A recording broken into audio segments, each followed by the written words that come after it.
Salam profit untuk semua trader base. Di video sebelumnya saya ulas market ini cukup detail daripada market lainnya karena di time frame daily dan di time frame 4 terdapat base potensial. Tentunya teman-teman tidak lupa mengenai base potensial ini karena base potensial adalah base yang sebelumnya pernah dikunjungi harga dan direspon oleh market. Artinya jika market kembali lagi ke base tersebut dan membuat setup CB1 atau dominan sebagai respon marketnya, maka win rate-nya akan lebih tinggi daripada base yang masih fresh. Lalu di time frame H4 dan H1-nya juga sudah saya ulas bagaimana drama dan pergerakannya, dan finalnya untuk market goal ini ada dua, yaitu setup yang belum selesai, yaitu setup sell dominan dan CB1 dengan level candle konfirmasi yang hampir selevel. Artinya akan cukup kuat base H4 ini untuk direspon oleh market lagi. Ini masih setup sebelumnya yang saya ulas. Di sini sudah terbentuk setup sell CB1 break.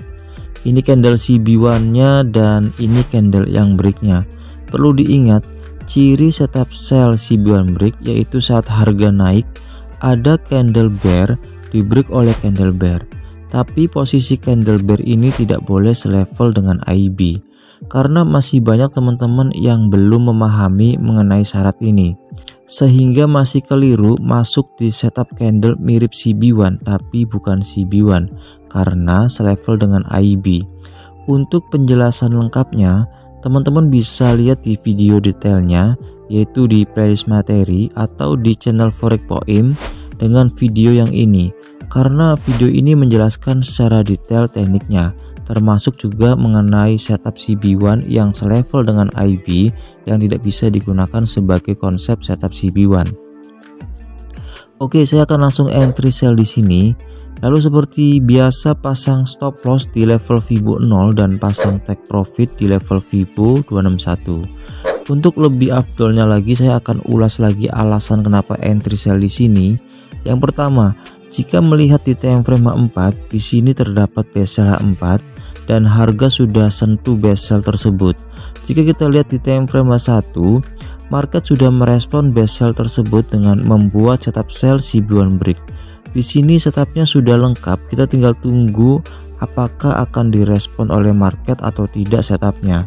Karena jika market merespon, maka harga akan turun sekurang-kurangnya minimal sampai ke level Fibo 161 atau ke target take profit di level Fibo 261. Oke, di sini market membuat drama dengan membuat setup buy CB1 break. Kita tahu kebiasaan market jika terbentuk setup pembalikan sebelum level Fibo 161, artinya harga hanya berupa koreksi. Karena di sini kita punya arah yang lebih kuat dari sekedar setup pembalikan, yaitu yang pertama ada base sell di time frame H4 dan yang kedua setup sell CB1 break di time frame H1 sebagai respon market terhadap base sell H4 tersebut. Dan kita juga tahu kalau pergerakan harga dalam suatu setup akan dinyatakan selesai, minimal harga bergerak sampai ke level Fibo 161. Karena itu level Fibo 161 juga bisa digunakan sebagai take profit awal. Karena di level ini akan menjadi seminimalnya harga bergerak untuk memvalidkan sebuah setup. Sekaligus dinyatakan kalau pergerakan harga dalam suatu setup itu selesai.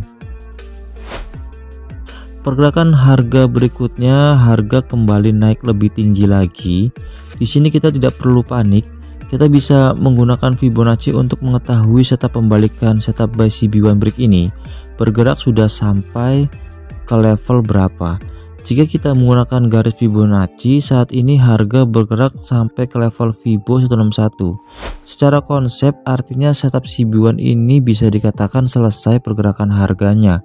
Dan jika kita tukar ke time frame H4, tepat di level Fibo 161 dari setup buy CB1 break ini ada base sell di H4 yang juga bertepatan dengan level Fibo 50 dari setup sebelumnya yaitu setup sell CB1 break.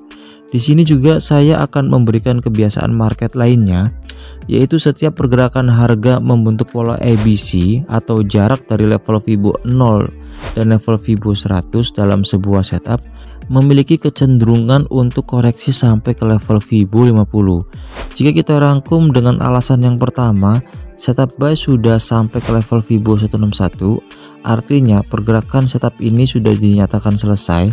Yang kedua, level Fibonacci 161 ini berdekatan dengan base sell di time frame H4. Dan yang ketiga, level Fibo 161 setup buy CBOM break ini berdekatan dengan level Fibo 50 dari setup sell CBOM break yang didukung oleh base sell di time frame H4 yang direspon market, dan pergerakan harganya sampai saat ini belum dinyatakan selesai karena belum sampai ke level Fibo 161. Maka dengan tiga alasan ini sudah cukup kuat kita menambah entry lagi, karena kita tidak perlu panik karena kita memiliki tiga alasan tersebut. Jadi saya akan entry sell lagi di sini dengan meletakkan stop loss masih sama, yaitu di level Fibo 0, sedangkan untuk take profitnya sendiri bisa diletakkan di level Fibo 161. Karena sudah cukup ideal jika kita entry di level Fibo 50 dan ambil take profit di level Fibo 161, karena secara risk dan reward sudah cukup baik. A few moments later. Oke, pergerakan harga berikutnya di sini harga langsung terjun bebas ke level Fibo 161 dan sekaligus menyentuh harga take profit entry kedua saya di level Fibo 161. Dan ini respon market dari tiga alasan entry kedua saya. Di sini saya juga akan take profit entry pertama saya karena dirasa sudah cukup profitnya. Karena untuk trader receh kayak saya, profit di atas $100 sudah cukup untuk menambah stok kopi dan stok beras di dapur. Untuk pergerakan harga kali ini, analisa yang dilakukan memang cukup kompleks walaupun masih tetap menggunakan konsep yang sama, tapi menambahkan analisa dari kebiasaan marketnya merespon teknik yang kita gunakan. Disinilah pentingnya kita menguasai dan mempelajari satu teknik karena kita jadi lebih hafal setiap pergerakan harga di market. Dan letak keahlian kita dalam membaca market di sini diuji, yaitu di saat kita tahu kebiasaan pergerakan market sehingga menjadi pengetahuan. Dan pengetahuan adalah kekuatan terbesar aspek apapun dalam kehidupan ini. Oh ya, menjawab pertanyaan setiap broker memiliki candle yang berbeda itu adalah hal yang wajar. Dan biasanya perbedaannya tidak terlalu jauh jika jam buka marketnya sama atau selisih sedikit aja. Karena jika dilihat di analisa video mingguan, karena ada perbedaan jam tutup marketnya, maka akan menghasilkan candle yang sedikit berbeda juga. Perbedaan candle biasanya akan menghasilkan cepat atau lambatnya setup terbentuk. Misal, broker A sudah membuat setup sedangkan di broker B masih belum membuat setup.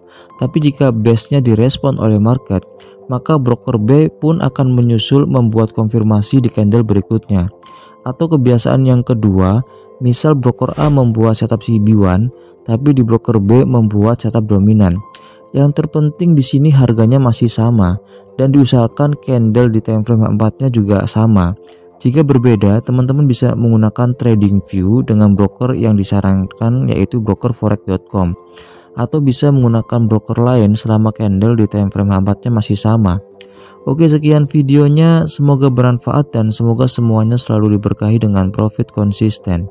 Walaupun menggunakan satu teknik, tapi selalu ada drama baru yang bisa diambil pelajarannya sebagai pengetahuan yang bisa dijadikan wawasan untuk trading ke depannya jika kita menemukan pergerakan harga yang sama seperti ini. Dan saya bisa memastikan ke depannya teman-teman akan menemukan pergerakan harga yang sama persis seperti ini lagi.